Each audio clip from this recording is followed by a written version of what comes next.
তেহেরি। এখানে ভাত আগে ভেজে নিয়েছো আম্মু? তো ভাতটাকে ভেজে নেওয়া হয়েছে। আর এখানে আছে কি মশলা দিয়েছো আম্মু? প্রাণের মশলা। প্রাণের মশলা দিয়েছে, এটা আছে বিরিয়ানি তেহেরি। তেহেরির মশলা, গরুর মাংস। সেটা দিয়ে দাও, এখন ছেড়ে দাও।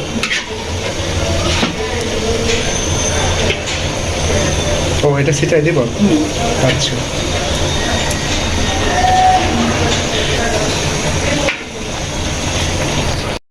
কিছু রাখলাম, এটা লাস্টে দেব। কিছু রেখে দেওয়া হলো, মানে এটা যখন নামাবে তার আগে দিয়ে দেবে।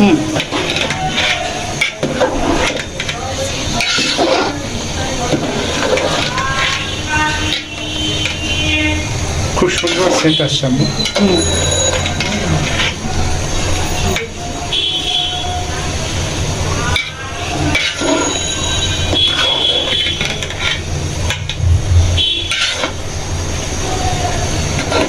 এটা কতক্ষণ নাড়াচাড়া করবো আম্মু? পানি শুকাই দেবে, তখন নামে ফেলার আগে ওরা বাকি মাংসগুলো ঢেলে দেবে। আচ্ছা, এখন নামাই ফেলবো, আমাদের পানি শুকাই গেছে। তখন তাহলে এই মাংসটা ঢেলে দিই, তাহলে তোমার তেহেরির একটা ফ্লেভারটা থাকবে। হ্যাঁ, এখন সেটাই দেবে এর উপরে। দেখতে তো খুব ইয়ামি লাগছে আম্মু, খুবই ইয়ামি লাগছে।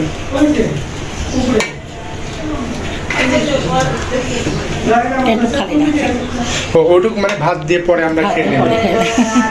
খালি মাংসের সরাসরি তেহেরি মানেই হচ্ছে খালি মাংসের সরাসরি, খুব সুন্দর লাগছে। তো এই হচ্ছে আমার রেসিপি। ও এর উপর একটু ঘি দেবা না?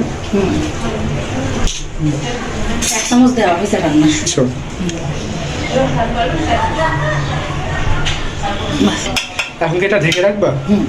কতক্ষণ ঢেকে রাখবা? 5 মিনিট। 5 মিনিট।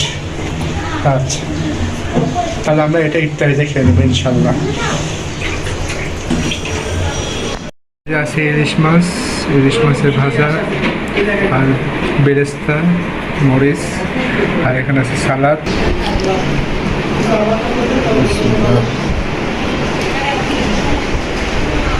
কেমন আছে?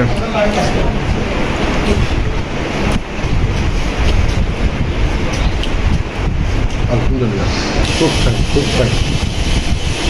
একটু মাংস দিয়ে মাংস খেয়ে দেখো। দেখছে, খাইছে, মাংস খাইছে।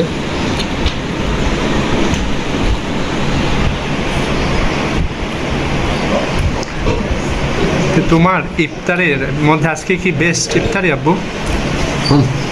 আজকে বেস্ট। যখন যেটা আল্লাহ খাওয়ায় ওইটাই বেস্ট, ওইটাই শ্রেষ্ঠ। আচ্ছা, যেমন দেখি এবার মাছ দেখি ট্রাই করে।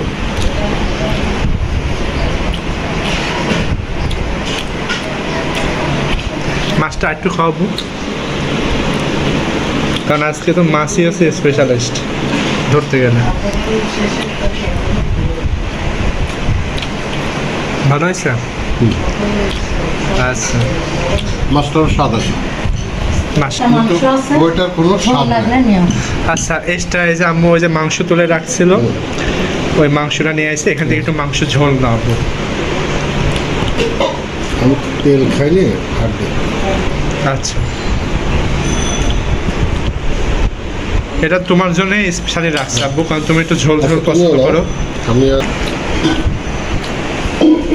অপূর্ব অপূর্ব, মানে টেস্টটা আরও ডাবল হয়ে গেছে এটা খাওয়ার পর পরে না? যদিও আমি গরুর মাংস বেশি একটা খাই না, কিন্তু এটা মনে হচ্ছে সবটুকুই খাবো ইনশাল্লাহ। ভালো হয়েছে।